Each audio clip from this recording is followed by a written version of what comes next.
বিসমিল্লাহির রহমানির রহিম। আসসালামু আলাইকুম। প্রিয় সহযোদ্ধা ভাইরা, লাইভটিতে কে কোথা থেকে যুক্ত হচ্ছেন একটু কমেন্ট করে জানাবেন। সেই সাথে কেউ একজন একটু জানাবেন যে আমার কথাগুলো শোনা যাচ্ছে কিনা। খুবই ভয়াবহ একটি ক্রান্তিকালের সময় এসে আমরা দাঁড়িয়েছি। আশা করি খুব অল্প দিনের মধ্যেই আপনারা সুখবর পাবেন, হাতে গোনা কয়েকটা দিন। আর এই কয়েকটা দিনের মধ্যে আমাদের আরো বেশি সতর্ক এবং সচেতন হতে হবে। দেশের মধ্যে এখন সবচাইতে বেশি মাথাচাড়া বা গুপ্ত ঘাতকের ন্যায় যারা আছে তারা হচ্ছে জঙ্গি ও সন্ত্রাসী। সুতরাং এই জঙ্গি এবং সন্ত্রাসী দমনের জন্য এবং তাদেরকে চিহ্নিত করার জন্য আমাদের সর্বোচ্চ সতর্কতা অবলম্বন করতে হবে। লাইভটিতে যে যেখান থেকে যুক্ত হচ্ছেন অনুগ্রহ করে লাইভটি একটু শেয়ার করে ছড়িয়ে দিবেন, যেন কথাগুলো আপনার শেয়ারের মাধ্যমে অন্য সহযোদ্ধা ভাইরা জানতে পারে, শুনতে পারেন। লাইভটি শেয়ার করে দেওয়ার জন্য অনুরোধ রইল।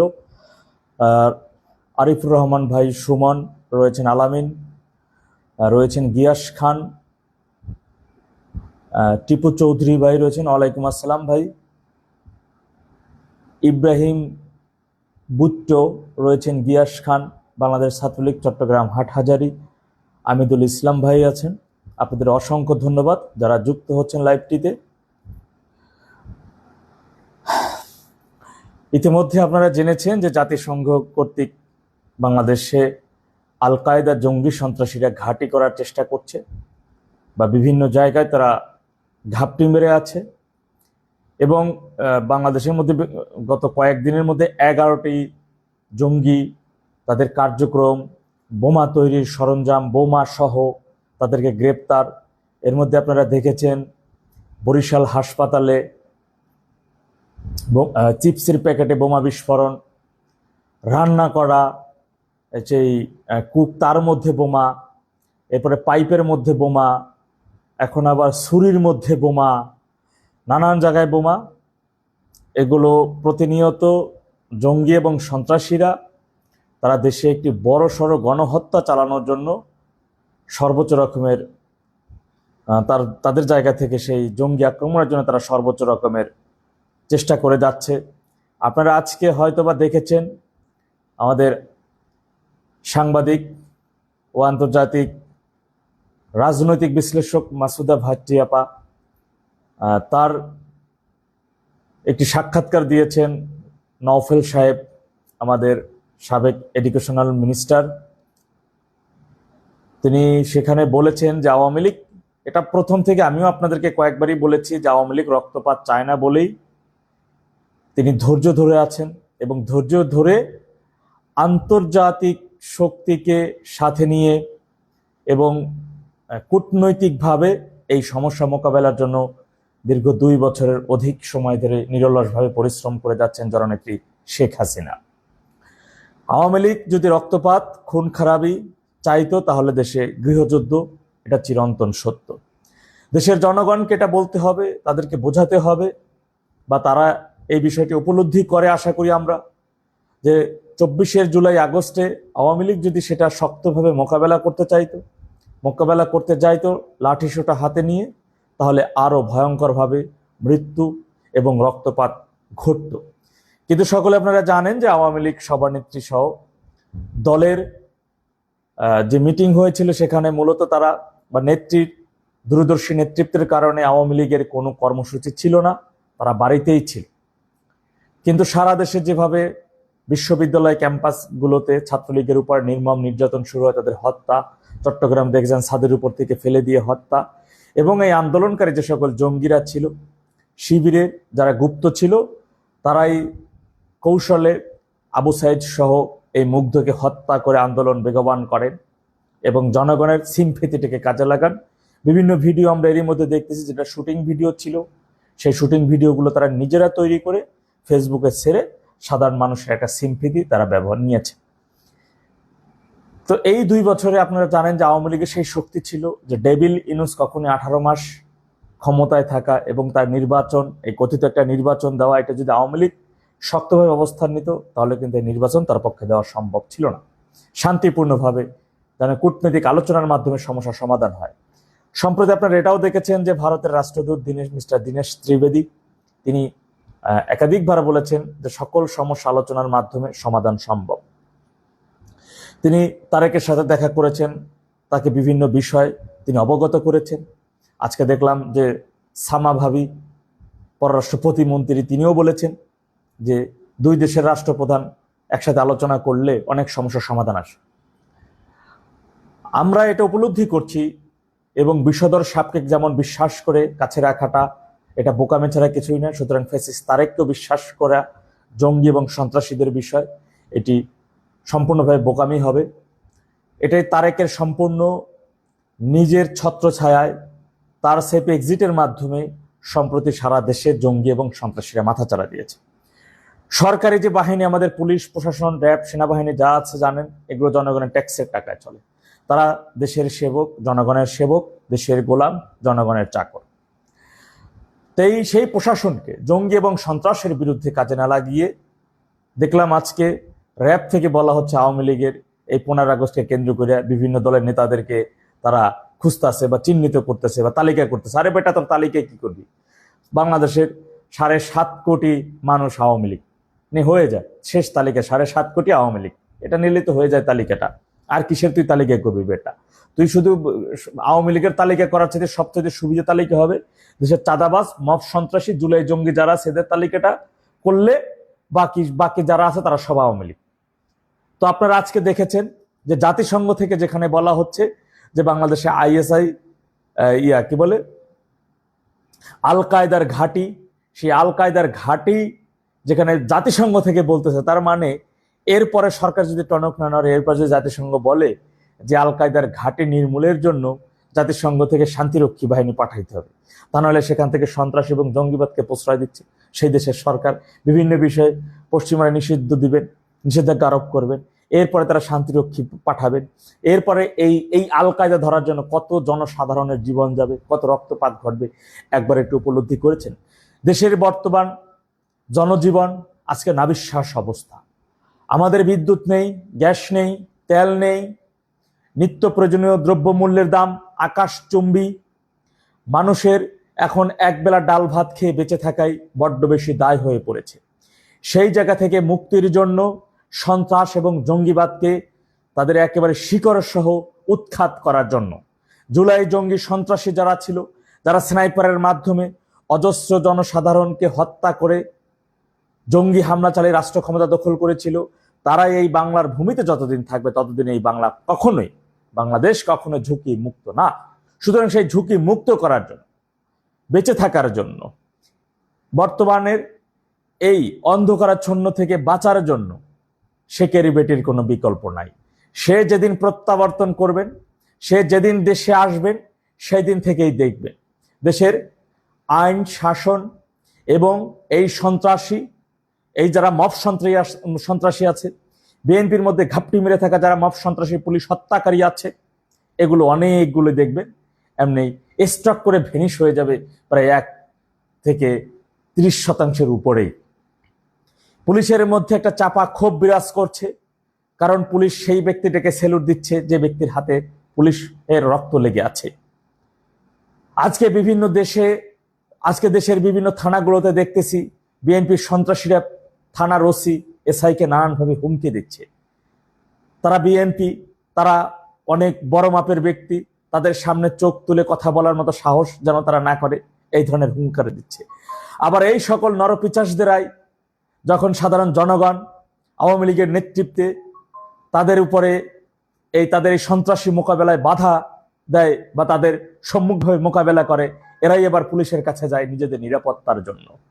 সুতরাং আপনাদের একটা বিষয় অবগত করে বলতে চাই, শতভাগ নিশ্চিত হয়ে, পুলিশের মধ্যে যে ক্ষোভ, পুলিশ সুযোগ পেলেই এই সকল সন্ত্রাসী, পুলিশ হত্যাকারী এবং স্বাধীনতা বিরোধী রাজাকারের এদেরকে টোকা দেওয়ার মতো আমার আপনার সেই সময় আমরা পাবো না, বা ওদেরকে আপনি খুঁজে বের করার আগেই রাষ্ট্রীয় যারা সার্বভৌমত্ব, বাংলাদেশ মুক্তিযুদ্ধ 71 ধারণ করে, যারা তাদের সহকর্মী হত্যার বিচারের জন্য দীর্ঘ বছর ধরে অপেক্ষার পর অপেক্ষা করে যাচ্ছে, তাদের হাতেই এদের চ্যাপ্টার ক্লোজ হয়ে যাবে ইনশাল্লাহ। আমি আজকে সন্ধ্যাকালীন সময় যে ভিডিওটি ছেড়েছি, আপনারা সেই ভিডিওতেও দেখেছেন। আবারও সেই কথা আমি আপনাদের মাঝে পুনর্ব্যক্ত করছি। আপনাদের এলাকায় থাকা যে সকল মসজিদ যদি দেখেন তাবলিগ জামাতের লোক আছে, সেই তাবলিগ জামাতের মধ্যে পাকিস্তানি কোনো নাগরিক আছে কিনা সেই জিনিসটি ভালো করে খেয়াল করবেন। ওদের চেহারা, কথাবার্তার ধরন আপনি বুঝবেন এটা ভিনদেশি নাকি এই দেশি। তাদের কিছু আচার আচরণ এবং মসজিদে তারা দাওয়াতে যাচ্ছে, এই বিষয়গুলো একটু ভালোভাবে অবজার্ভ করবেন। যদি তারা ধর্মীয় দিক থেকে তাবলিগে যেয়ে থাকে তাহলে তাদেরকে সাধুবাদ জানাবেন, আপনার সাধ্যমতো তাদের সর্বোচ্চ সহযোগিতা করার চেষ্টা করবেন, এটা ইসলামের দৃষ্টি থেকে। কিন্তু যদি কোনো অবস্থাতে যদি দেখেন কোনো কিছুতে সন্দেহ পোষণ হচ্ছে, সন্দেহ অবস্থায় রয়েছে, প্রথমেই সবার আগে দূর থেকে তাদের ভিডিও অবজার্ভ করবেন, তাদের ভিডিও করবেন, কিছু বিষয় শনাক্ত করবেন।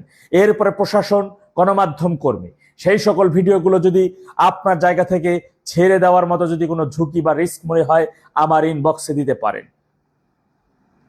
এবং যে সকল আপনাদের এলাকায় যে সকল আবাসিক কওমি মাদ্রাসাগুলো আছে, আমরা দেখেছি সাভার, হেমায়েতপুর সহ, আমরা দেখেছি ডেভিল ইউনূসের সময় কেরানীগঞ্জ সহ বিভিন্ন মাদ্রাসায় বোমা বিস্ফোরণের ঘটনা, যেটি আল্লাহ প্রদত্ত সেখান থেকে হয়ে আসছে। আল্লাহ, একটা মানুষের পাপ যখন আকাশচুম্বী হয়ে যায়, জঙ্গি এবং সন্ত্রাসীরা যখন আকাশচুম্বী হয়ে যায় যাদের পাপ, তখন আল্লাহ প্রদত্ত তাদের উপরে গজব নাজিল হয়। সেই গজবের বিষয়বস্তু হিসেবেই এবং একটা অংশ হিসেবেই কেরানীগঞ্জে বোমা তৈরির সময় বিস্ফোরণের ঘটনায় জঙ্গিরা সেখানে অনেক আহত হয়, জনসম্মুখে সেই তথ্য চলে আসে এবং সেই সকল জঙ্গিরা গ্রেপ্তার হয়। দেখেছেন মার্শাল আর্ট প্রশিক্ষণের ভিতরে তারা মূলত জঙ্গিবাদে উদ্ধৃত করা যে সকল শিক্ষিতাদের কাছে ভর্তি হতো, তাদের জঙ্গিবাদে যে কিভাবে বোমা বানাতে হবে, কিভাবে হত্যা করা হয়, কিভাবে জবাই করা হয়, এগুলো তাদের মূল ট্রেনিং ছিল। আল্লাহ প্রদত্ত তারা ধরা খেয়ে গেছে। আবার হেমায়েতপুরে সেখানে যেখানে আত্মঘাতী বোমা, আমি একাধিকবার আপনাদের বলেছি যে লস্কর-ই তাইয়্যিবার শীর্ষ জঙ্গিরা তারা দেশের মধ্যেই ঘাপটি মেরে আছে। তাদের মূল লক্ষ্য উদ্দেশ্য হচ্ছে কোনোভাবেই যদি তারা আন্তর্জাতিকভাবে বা কোনো ষড়যন্ত্রের মাধ্যমে শেখের বেটের প্রত্যাবর্তন যদি ঠেকাতে না পারে, তিনি যেদিন দেশে আসবেন সেদিন তাকে হত্যার উদ্দেশ্যে, অজস্র আওয়ামী লীগের নেতাকর্মীদের হত্যার উদ্দেশ্যে, অজস্র হাজার হাজার সাধারণ জনগণকে হত্যার উদ্দেশ্যে তারা আত্মঘাতী বোমা হামলা, গাড়ি বোমা হামলার মতো বড় বড় হামলার পরিকল্পনা হাতে নিয়ে সেই সকল বোমা তৈরির জন্য সর্বাত্মকভাবে পরিশ্রম বা কাজ করে যাচ্ছে। বর্তমান প্রশাসন এবং সরকারের পক্ষ থেকে বলা হচ্ছে দেশে কোনো জঙ্গি এবং সন্ত্রাসী নাই, কিন্তু বিদেশি গোয়েন্দা সংস্থা তারা তাদের বিভিন্ন প্রমাণ সহ কোথায় জঙ্গি ঘাঁটি আছে, কোথায় জঙ্গিরা সেফ এক্সিটের মাধ্যমে লুকিয়ে বোমা তৈরি করতেছে, সেই তথ্য যখন দেওয়া হয় তখনই তাদের গ্রেপ্তার করা হয়, এর আগে না। যা দ্বারা প্রমাণিত হয় ফ্যাসিস্ট তারেক সরকার এখন জঙ্গি এবং সন্ত্রাসীদের মদতদাতা এবং তাদের বিশ্বস্ত আস্থাভাজন ব্যক্তিতে পরিণত হয়েছে।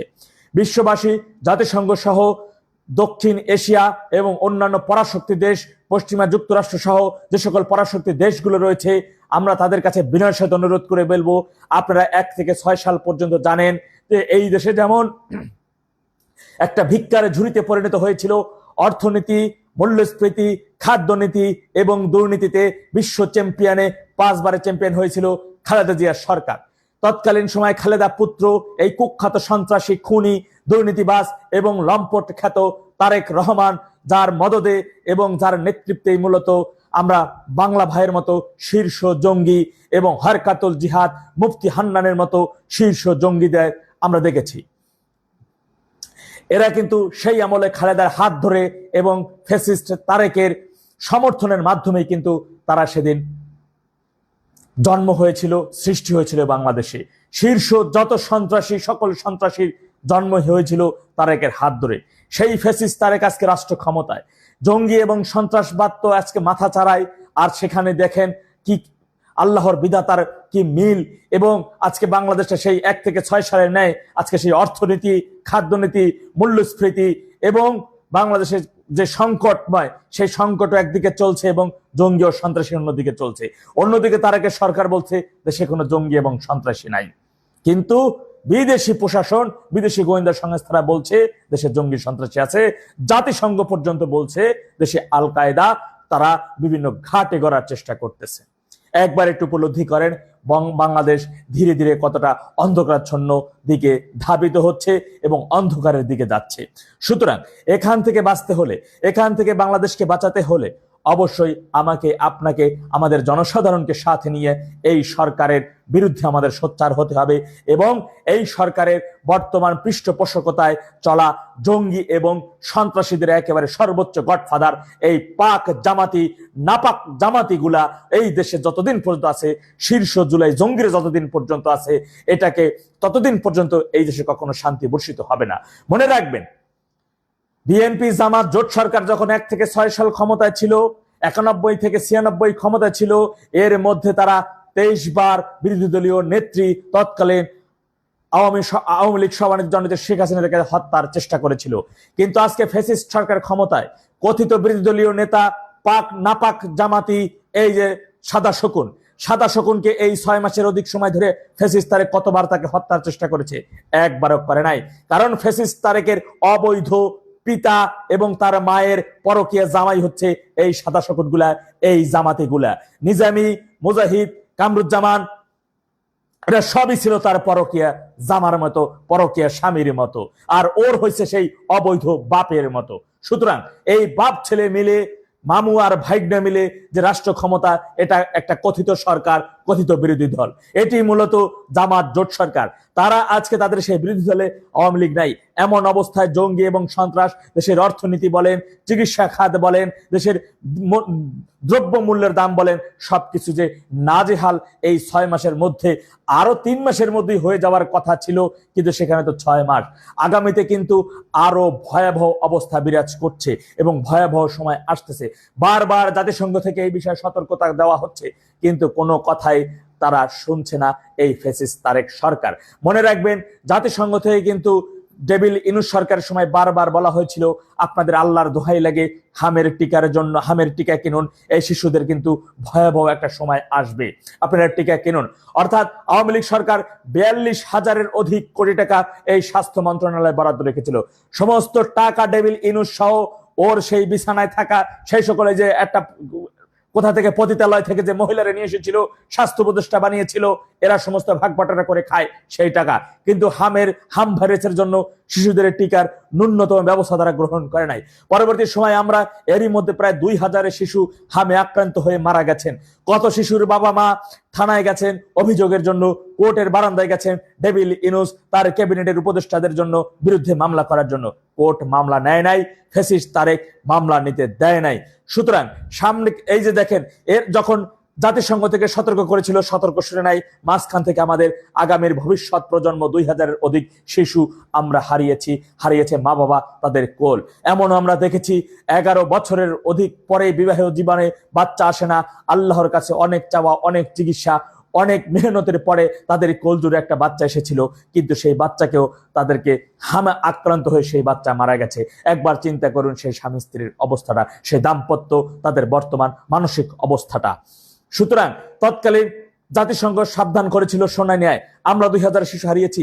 এখন জাতিসংঘ বারবার সাবধান করতেছে এই সন্ত্রাস জঙ্গিবাদের বিষয়, বারবার সাবধান করা হচ্ছে।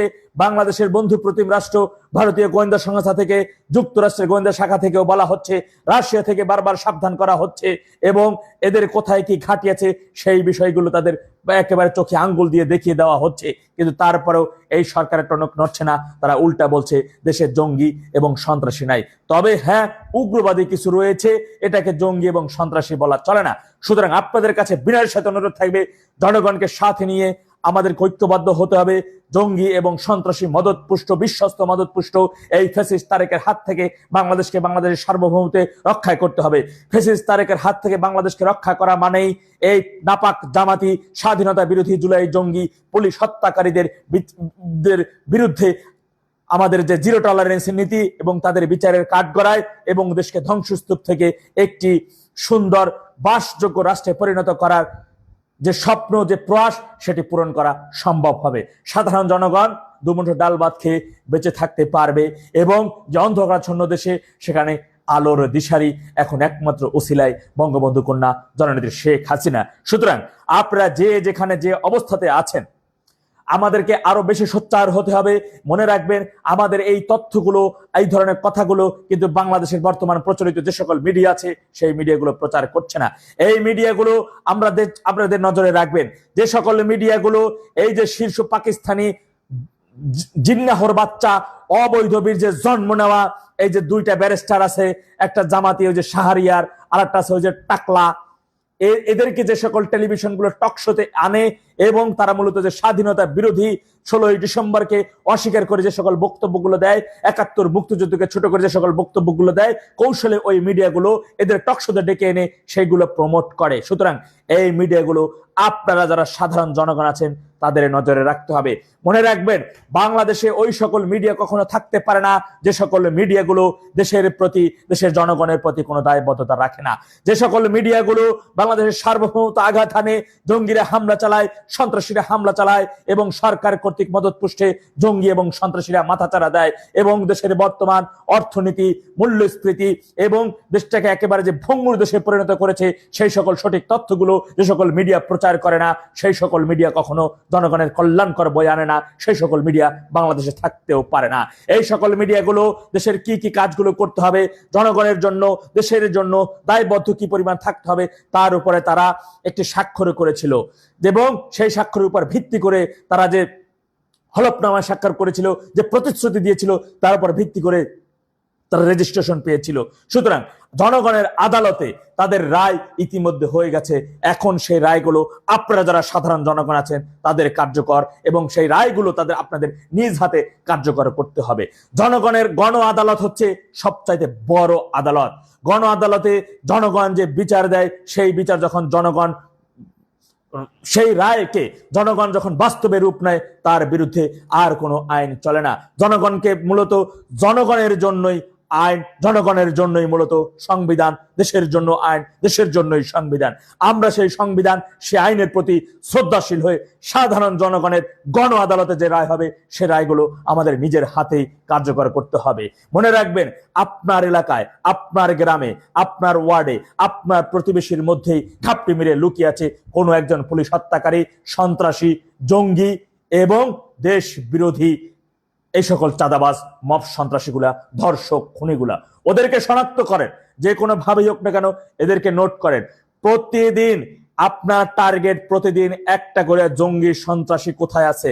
একদিনে না পারেন 2 দিন সময় নেন, 3 দিন নেন, 5 দিন নেন, ওদের টার্গেট করে ওদের লিস্ট ভালো করে রেখে দেন। নিজেদের মধ্যে যদি দেখেন খুব বেশি অতি উৎসাহী জঙ্গি এবং সন্ত্রাসীপনা করতেছে, গেরিলা কায়দায় ওর চ্যাপ্টার ক্লোজ করে দেন। সন্ত্রাসী এবং জঙ্গি, দেশ বিরোধী, স্বাধীনতা বিরোধী, দেশ ধ্বংসকারী, এরা আমার আপনার সমাজের সকলের শত্রু। বিষাক্ত সাপ, যে ভয়াবহ যে সকল প্রাণীগুলো যারা মানব জাতির ক্ষতি করে, সেই সকল প্রাণী বেঁচে থাকা কোনো অধিকার রাখে না। সেই সকল প্রাণী হত্যা করা ধর্মীয় ভাবে জায়েজ আছে, আপনারা খুব ভালো করে জানেন। সুতরাং মানুষ নামক এই যে সকল প্রাণীগুলো হিংস্র জানোয়ারে পরিণত হয়েছে, ওরা মরবে, ও মানুষের বাচ্চা, এই কথা যখন ওরা ভুলে যায়, যখন নিরীহ মানুষের উপরে হত্যাযজ্ঞ চালায়, নিরীহ মানুষের উপরে নির্যাতন চালায়, ওদের বিরুদ্ধে আপনাদের সোচ্চার হতে হবে। ওদের বিরুদ্ধে আপনাদের জিরো টলারেন্স নীতি অবস্থান রাখতে হবে। সুতরাং ভাইরা আমার, এই মুহূর্ত থেকে আমরা খুবই একটা ক্রিটিক্যাল সময় পার করতেছি। আপনাদের মূল লক্ষ্য এবং উদ্দেশ্য হতে হবে, এদের নাম খুব, যদি না পারেন নামগুলো খুব সুন্দর করে ঢক করে নোট করে রাখেন। ওই দিন আসতেছে খুব শীঘ্র না, হাতে গোনা কয়েকটা দিন, বিশ্বাস করেন বেশি সময় নাই, বেশি দিন নাই। ওই দিন এমন এক প্রলয় ঘটবে, যে প্রলয়ের মাধ্যমে আমাদের জনগণের একেবারে পায়ের ধুলার সাথে এই সকল স্বাধীনতা বিরোধী জঙ্গিগুলা, সন্ত্রাসীগুলা, পুলিশ হত্যাকারীগুলা একেবারে ওই দিনই ভেনিশ হয়ে যাবে। 1 থেকে 1/3, 70% ইনশাআল্লাহ। বাকি 30% যেখানে যত একেবারে যদি 1000 কিলোমিটার মাটির নিচেও যদি লুকিয়ে থাকে, সেখান থেকে টেনে হিস্টে বের করে তার বিচার আমরা নিশ্চিত করব। তবেই আগামী প্রজন্মের জন্য, আগামী ভবিষ্যতের